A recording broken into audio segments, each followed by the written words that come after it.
Hi, I'm Mike Gilliam, and this is a Slice of New York. Over the last decade, we've witnessed a major shift in the way we get our news. The changes are the result of pressures coming from a number of directions: social media, technology, the aging of America, and our politics. Some of the biggest names in journalism and entertainment have been forced out for various reasons. In some cases, those voices are replaced by influencers and other independent sources. Breaking news tonight. Tonight, the breaking news. Well, the breaking news right now. The days of everyone sitting down to watch the evening news at 6 or 6:30 are long gone. The word most often used when describing the viewing audience now is fractured. Where do you get your news? Instagram. Currently, my news source is the internet. You know, whether it be some app news coming in via apps or YouTube. I don't watch the news. I try to stay away from the news. Why? I feel like they don't really tell the truth. Consumers are bombarded with information and disinformation from many different sources. And the landscape is rapidly changing as political and financial pressures come to bear. I have a great plan, but the plan is they cannot have a nuclear weapon. Yes. He has such a simple plan. In fact, the only thing simpler than the plan is the man who has it. You should... Stephen Colbert's top-rated show was canned, with CBS citing financial reasons. Jimmy Kimmel and President Donald Trump have been locked in battle for years, with the president calling for him to be fired. Talk about a snowflake, this guy. Every 5 weeks, he flips out and wants me fired. How about this? I'll go when you go, okay? It matters because it shines a light on the debate over the role of late-night comedy in political discourse, media criticism of political leaders, and concerns about political pressure on media organizations and the boundaries of free expression. This is some kind of choose-your-own news anchor situation. I mean, goodbye, Wolf Blitzer. Hello, Dog the Bounty Hunter. That's what the president wants. There's the controversy at CBS following the merger with Skydance, the hiring of Barry Weiss as editor-in-chief of CBS News and her staff, and the firing of former news anchor and 60 Minutes correspondent Scott Pelley, who sat down for an interview with the New York Times. There was a thumb on the scale for the president's version of events that I felt was a level of political influence that I had never seen in 37 years at CBS News. It's against that backdrop that we take a look at independent local media and its role in keeping New Yorkers informed. Here in New York, there are many outlets, from papers like the New York Amsterdam News to websites like The Independent, to podcasts like Uncloseted, which focuses on the LGBTQ community, to social media, YouTube, and AI. And where we get our news and information is also changing. We still get news on our screens, but those screens vary in size, from the big to phones and tablets that fit into our hands. The options are endless and growing in importance as media consolidates. It's where many go to get news and information tailored to their needs and tastes. Well, all of this has created a new media environment, with many telling researchers local news is still important and sometimes more credible than national news.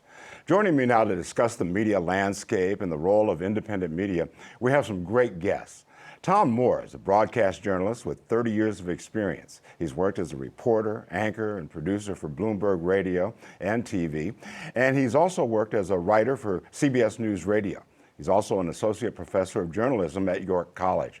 We also have a former colleague who is one of the most accomplished investigative journalists in the entire city, with more than 5 decades of experience.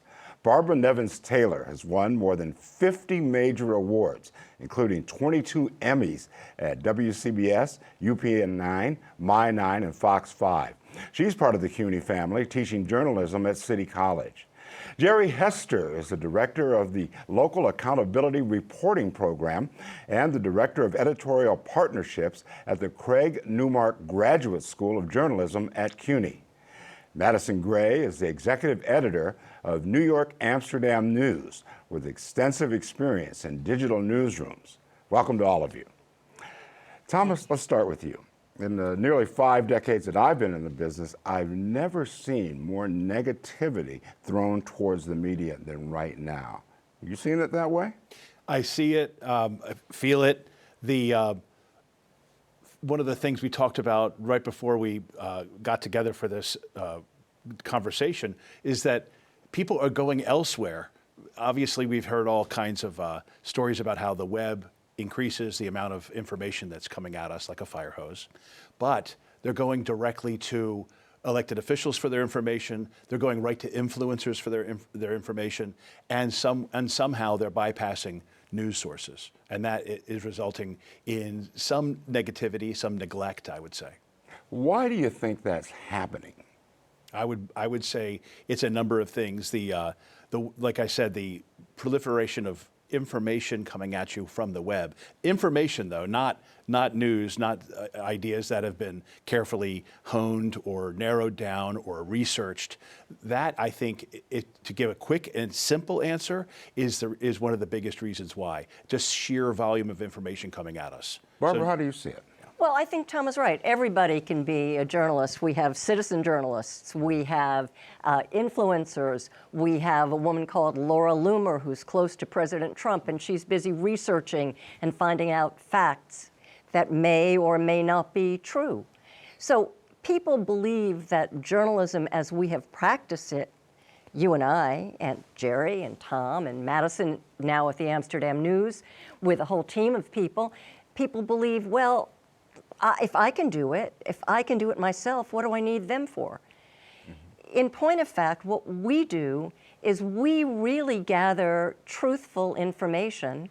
We have a process for writing, so we present our stories, or we create videos, or we create podcasts that are vetted, as Tom said, that are edited. And you can trust what real journalists do. The question is, if you're getting your information from everybody, if you're getting it from your mother's WhatsApp group, or if you're getting it from Instagram, is it true? Is it true? And that's the thing you always have to ask. Is it true? Sounds good, but is it true? Have we done a poor job, though, Jere, of explaining that to the consumer out there? Because, man, if I had $1 for every time I had to tell someone, wait a minute, what you're seeing on social media is not news, you know? I mean, like, that has not been edited. No one has fact-checked that. Someone can just put that out there. Are we a little bit to blame in not making people understand what our process is and what we're doing? I think that's absolutely a part of it. And people, as you know, we've heard, are getting bombarded by news or misinformation in a lot of cases all over the place. People also have so many more options now. Forget about news. They're getting, bombarded with entertainment copy, with everything you can think of. I think, the root of the issue is not only what we've seen in terms of technological changes, but in terms of the loss of local reporters. I mean, in this country, we've lost 3,500 newspapers in the last 20 plus years. We've lost tens of thousands of editorial jobs. It used to be, and I think everybody on this panel can speak to this, where you would go out there and you would make a connection with a person. Doesn't mean that they liked your story, but you were somebody in the neighborhood. When you're not seeing your concerns reflected in the news media, then you don't feel connected in the way that I think we all came up. Madison, talk to me a little bit about the Amsterdam and its role as far as providing information for your community. Well, our job, people look at us as based in Harlem, but we really do try to cover all the 5 boroughs and beyond. And we've been doing that for well over a century, actually cataloging and chronicling, the stories of this community. It's the oldest paper, right? Oldest local paper? Oldest black newspaper in the country right now.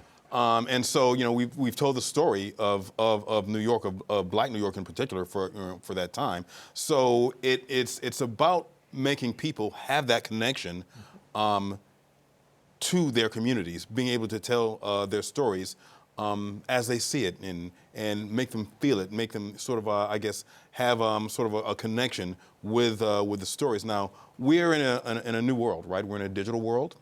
We have AI coming just over the threshold, and so we have a lot of new ways to tell stories.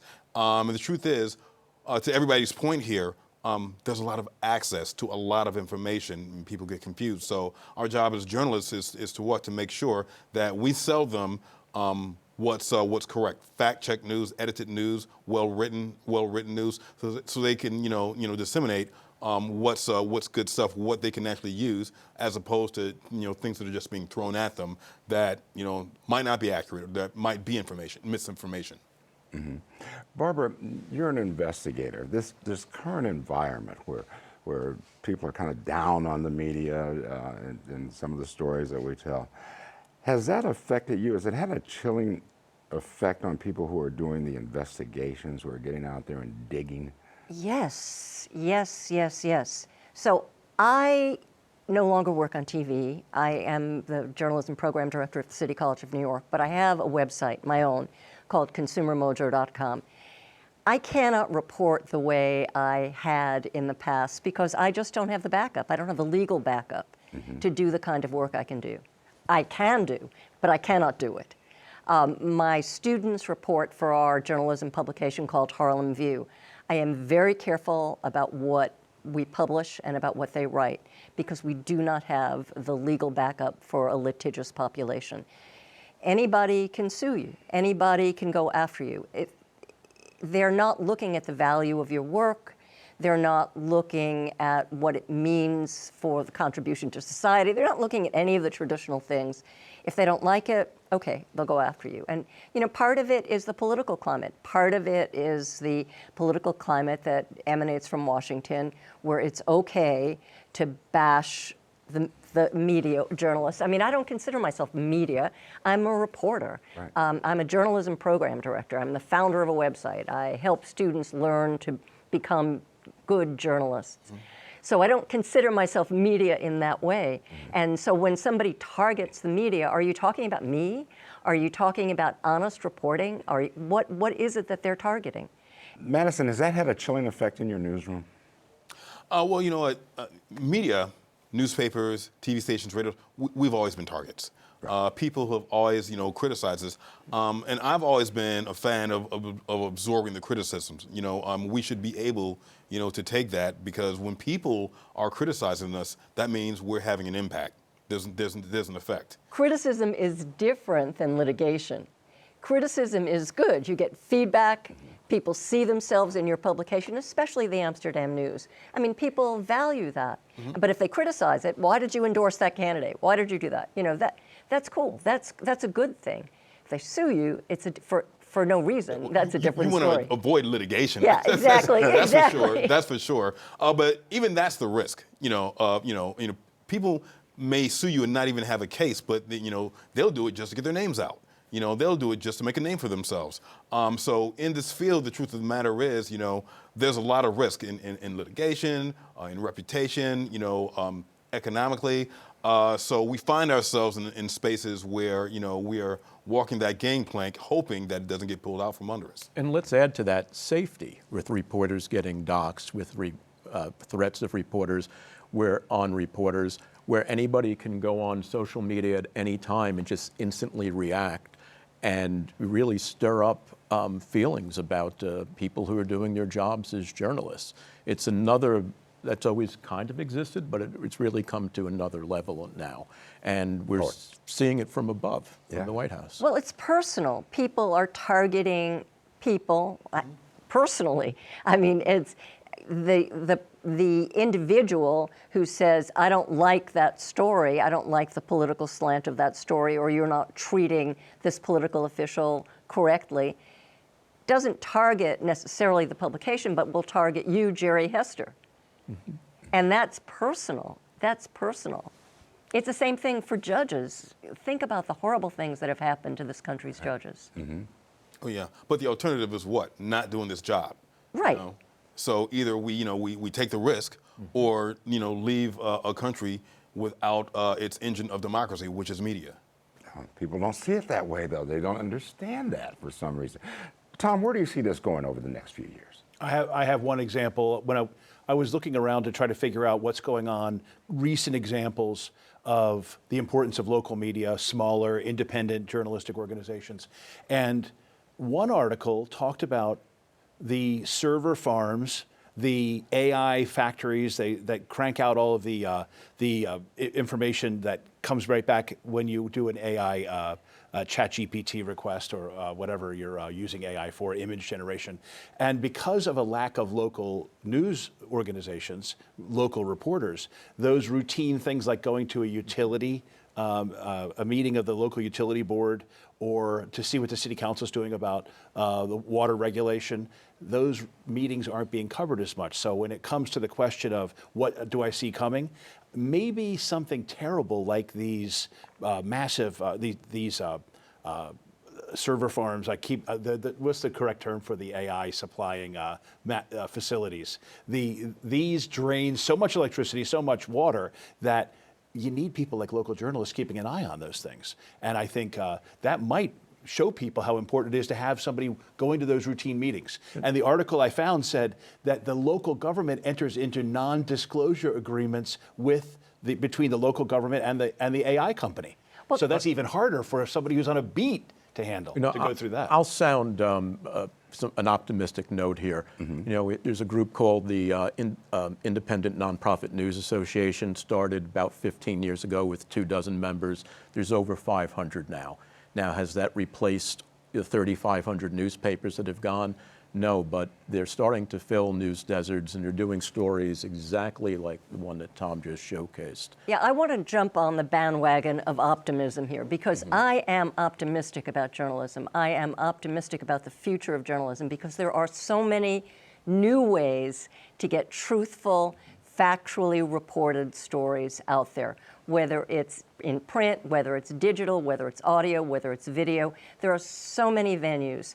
If you look at Substack, Substack has a huge audience. People who have journalists who've lost their jobs. I mean, you want to take a popular figure like Jim Acosta from CNN, who lost his job. He started a Substack, immediately gained an audience, and has done really well. Joy Reid, same kind of thing. Paul Krugman from the New York Times. There are many, many, many people, and there are many people whose names you don't know who are out there, who are communicating through Substack, who are actually doing good reporting. There also is an opportunity on YouTube. If you look at people who have started their own thing, there's a fellow on YouTube called Andrew Callahan. He has, over 1 million subscribers. He is popular. He's doing a crusading kind of reporting, and it's good. It's good. It speaks to the future of journalism. It's the same thing for audio. If you follow the various podcasters who are doing new things, it's all possible. The problem is, how do people get paid? On Substack, you can make a lot of money. On YouTube, you have to get subscribers again, and you have to crowdsource. But it's possible. It's just different than what we did to start out. But I really do believe that there is a hunger for decent information, despite all the horrible misinformation, disinformation that we see on social media. But with so many different outlets out there and so many different ways to get that information, are we sure that we're reaching everyone? I often get concerned that, I have friends that I just don't think are getting it. They're just not looking at Substack. They're just not doing that sort of thing. I don't think you're going to reach 100% of the people all the time, but if you reach 60%, then they tell another 10%. Okay. And things, spread, through there. That's how things go viral. You don't hear of one thing, and then a friend tells you, and then you're spreading it around. And next thing you know, you know all about these things. I guess a great example, Tom, of what you were talking about is the reporting that's been done on data centers. Okay, what you just mentioned. It was, I've seen a lot of viral reporting through podcasts, through video, through text. So many people are putting together a lot of news about data centers that is spreading, and now people know that sometimes these places are pollutant environments, that it poisons water, things like that, things that we might not have known about a year ago. We do now because of the viral nature of digital media. I think it goes a long way to, Mike, what you were saying in terms of not only building trust, but rebuilding trust. Again, when we're doing stories that connect directly to people's lives and they can see it, they can see that their voice is heard, that somebody's looking out for them. That's the best advertisement for journalism. But also, Robert, you made a good point about, how do we pay for it? Because at the end of the day, this stuff costs money. People equipment costs money. They got to pay bills. They have to pay for gas, things like that, subway, all that. But I think what's also going to need to develop over time are new monetization models, so that we find ways of getting subscribers, donors, things like that, to bring in more funding for these types of things. And I think eventually, and this is where I'm optimistic, people are going to start to see the difference between edited fact-check news and misinformation, or something that people really, have not taken a look at and researched. Great conversation. We're going to take a short break, but I want to thank our guests, Barbara Nevins Taylor of City College and Madison Gray, the executive editor of the New York Amsterdam News, for joining us. Thank you both. Thomas Moore and Jere Hester are going to stick around, and in just a moment, we're going to hear from a podcaster about independent voices and more on how we expect media to change over the next few years. This is A Slice of New York.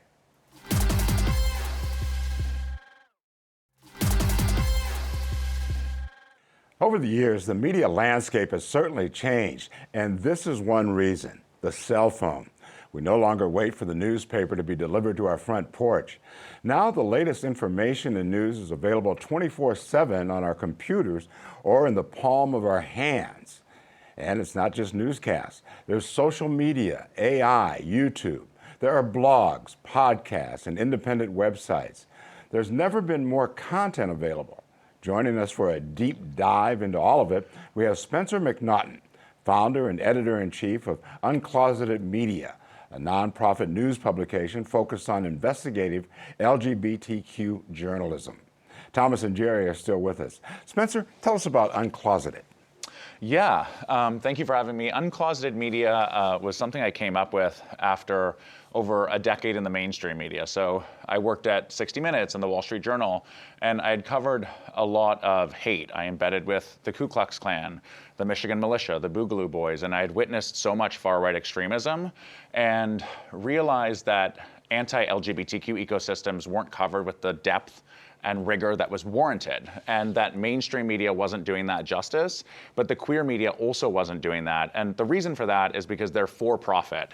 And I realized that to make accountability and investigative journalism focused on niche communities, for example, the LGBTQ community, work in a 2026 model from a journalistic perspective, it has to be nonprofit. I really believe there's no way that you can make a return on investment as a small startup newsroom if you're focused on a very specific beat like we are with the LGBTQ community. So I had recently left 60 Minutes and thought, what's next? And I said, I want to go all in on this. And in 2024, we launched Uncloseted Media, and we're less than 2 years old, but we're really proud of what we have accomplished so far. Okay. So how do you do it, though? You would need revenue to be able to put this together, right? Yeah, so I wish less than this, but about half my job is fundraising, right? So development, finding donors, and a lot of that has been, individuals, family foundations. We're trying to crack larger foundations as well and develop some kind of mixed revenue stream with advertising. But to start, it's been mainly individuals who just say, I support this. I recognize that the queer community and the freedom of the press are under unprecedented attack, and this feels like a charity I want to donate my hard-earned money towards, because this is a really important thing right now. So yeah, 90% of our revenue, which is a very lean $500,000 operating budget, is from donors. Is this something that you guys are seeing out there in the field, that more and more sites and podcasts and things like that are done this way? Absolutely. The nonprofit news outlets are booming. We talked about it before in terms of New York, the City Report, which I helped start a while back, but you have New York Focus and others, Documented, Chalkbeat. These are all folks that are relying on that mix of dollars, and some of it is coming from foundations. A lot of it is coming from members. And it's not a completely new model. We know we have, PBS and of course public radio over the years, but I think more and more folks are starting to realize that we need this kind of journalism. We need accountability journalism to keep our democracy going. And, if you're paying $10 a month or $5 a month, whatever you can afford, also a lot of the larger foundations that realize that the best way, if their mission is to keep civic life alive, that journalism is a great way to do it. Spencer, talk to me a little bit about some of the things that you are doing at Uncloseted Media. What are some of the stories you're working on? What are some of the types of things that you're covering? Yeah, so we never do our fluff or puff. So you'll read our stories and probably won't leave it feeling warm and fuzzy. But we're really proud that we just won 4 NLGJ awards, National Lesbian Gay Journalists Association, tying with the New York Times for first place among those awards. So for example, we won for excellence in HIV and AIDS reporting, looking at the staggering scale of Trump's war on HIV. We won for long-form journalism, looking at gay boys and sex trafficking. There's one safe house in the United States for gay boys who are experiencing sex trafficking, even though some research suggests that half of the people who are trafficked from a sexual perspective are actually boys and men.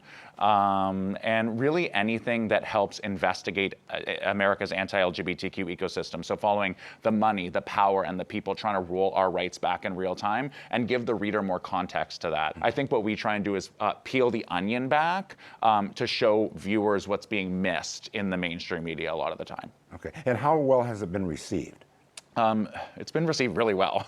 We're really proud of what we've done. And one thing that we do for the nonprofit model that works is we let anyone republish our work for free. So natively, we've grown a lot in terms of audience. We're really proud of that. We have, up to 25 million views on Instagram a month, but we let anyone republish our work. So each week we send our stories to 100 and counting editors. And, most of the queer publications, The Advocate, the other ones you might be familiar with, republish a lot of our stuff. But big wins for us is breaking out of the queer echo chamber. So we've been on the cover of the Idaho Statesman, on the cover of the Chicago Sun-Times. A big win for Uncloseted from my perspective is the Midwestern mom who isn't inherently transphobic or homophobic, opening up that paper and reading these important stories and getting more context to who these groups are who might be banging down her state legislature's door saying, I want to introduce a bill, but where did that come from? We're going to give that mom context and we want to find a way to get to her, even though we know she'll never type in theadvocate.com or unclosetedmedia.com. That's okay for us.